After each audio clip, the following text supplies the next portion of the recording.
everyone, this is Tanya Milan from the Self-Sufficient Homestead, and today I'm going to teach you how to make a tincture. So first of all, you need the herb of your choice. You need some alcohol. Now this is brandy that I've got here, and it's actually last year's fruitcake brandy that's left. I normally would not use brandy. I would use vodka or cane.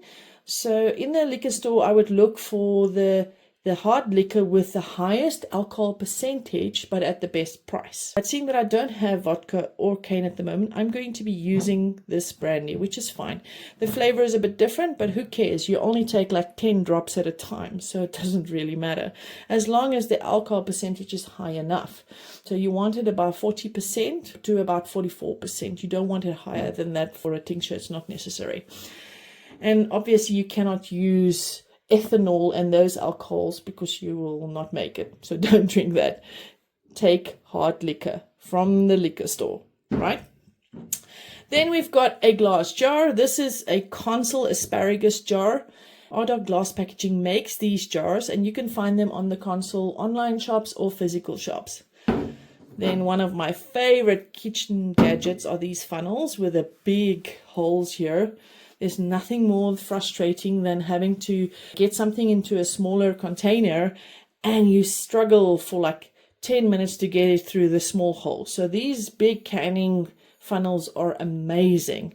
Definitely one of my favorite kitchen gadgets. So as for the herb that I chose today, I chose wormwood. And as its name says, it is effective in eliminating parasites from your body. This is what I am making it for at the moment. However, it's also good for people with indigestion, with inferior quality gastric juices. And you want just the right amount for your food to digest well. You also want the right amount of hydrochloric acid in your stomach, because if you do not have the right amount, your body will struggle to absorb iron and store it.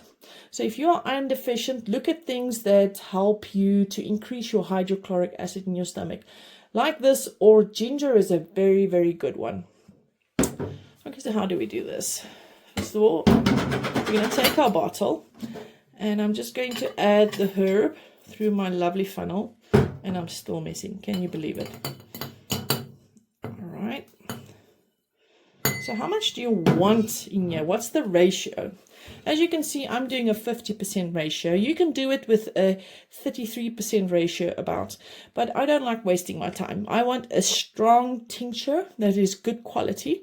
So I put at least 50% in my tinctures. So that's there. And then you fill your container up, your Consol bottle, with your alcohol, fruitcake brandy. Right, so here we've got it. I'm just going to close it off, and I'll just give it a good shake.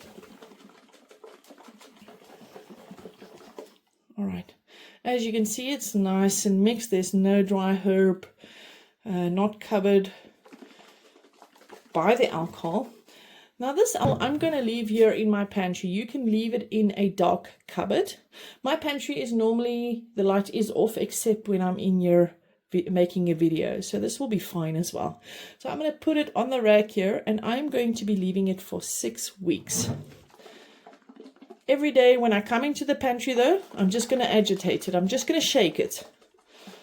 After 6 weeks, the color would have been totally different. It's going to be brown in color, and then you can strain off the herb, and that's the final product is then your tincture that is left behind. So 6 weeks to do this. There are some other ways to get your tincture quickly if you are in a hurry, if you've got a condition that you want to address much quicker.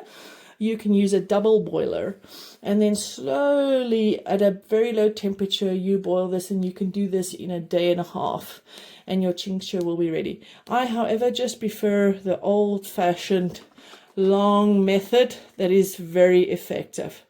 And guys, this is it. This is how you make a herbal tincture for yourself. If you enjoyed this video, subscribe, like, and give us a comment. Tell me what you guys are planning to make. If you've got questions on what herbs to use, etc., just post it there in the comments. I will get back to you. Okay, guys, have a great day. Bye.